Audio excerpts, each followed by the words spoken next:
What's going on, you beautiful people? And it's been a little while, about 10 days or so. And I got to tell you guys, the reason there was this little bit of a break is because my entire audio setup completely crashed out.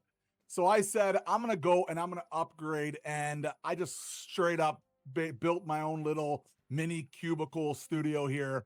And I hope this sounds decent. This is the first video since I have the whole setup. So you guys can let me know below how it sounds and looks. That would be great.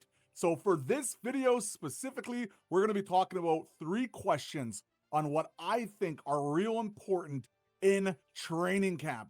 What are the 3 major questions for the Canucks in training camp this year? So right off the bat, I think it's going to be the injury situations. Elias Pettersson, how is his tendonitis going? Filip Chytil, is he actually 100%? Can he stay healthy throughout the entire training camp?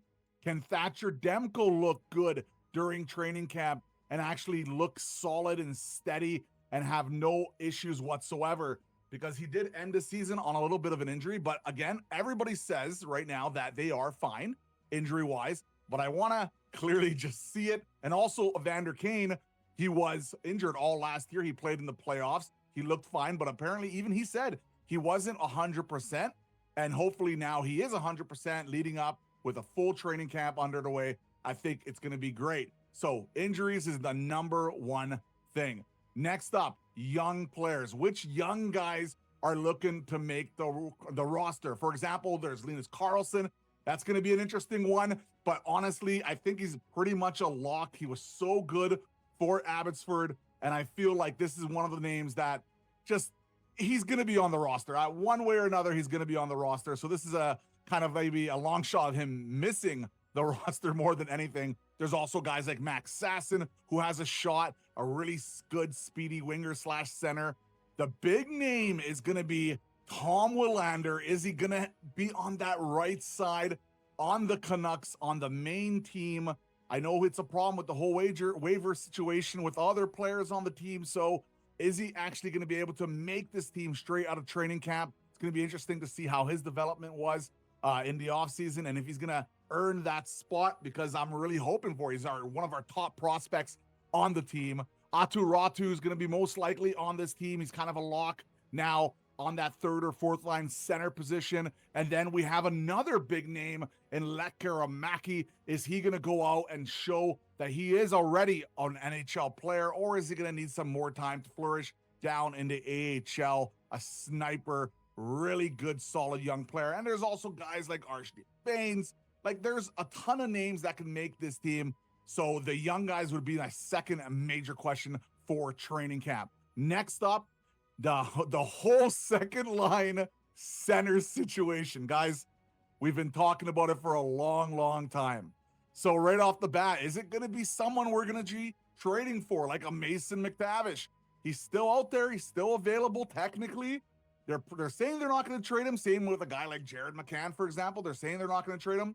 But there is an interesting name, a great, solid, big guy. But he would cost a lot, and I mean a lot, to get him to be healthy and ready and just everything in general. He would cost a fortune to play on the Vancouver Canucks. I don't think Anaheim's getting rid of him. And then obviously we have Filip Chytil. We talked about him a little bit at the beginning, but his injury concerns are well talked about. We need to hope that he's 100% healthy, not just for the hockey season, but for his life, his career. We want him to be healthy and have a full season, spend some great time with his family, because he's a really solid player when he has that opportunity. The question is, will he get that opportunity for the full season? I don't think so. I think he's going to be a short-term play for Vancouver until maybe the trade deadline. I think they're going to be looking for second-line center options throughout the season. I don't think he's going to be a staple on that second-line center. And let's be honest, he might not even be good enough, honestly, to be that second-line center. He's never really had crazy seasons before in the past, but he has promising potential, and that's what we're banking on. It's a big risk. And those are what I think personally are the top 3 kind of questions going into training camp. What are your questions going into training camp? I hope you guys enjoyed this video. Sorry for the wait, but now we're going to be talking a lot of Vancouver Canucks hockey. Thank you so much, guys. Drop a comment, drop a like. I want to hear what you guys think. Cheers. Much love.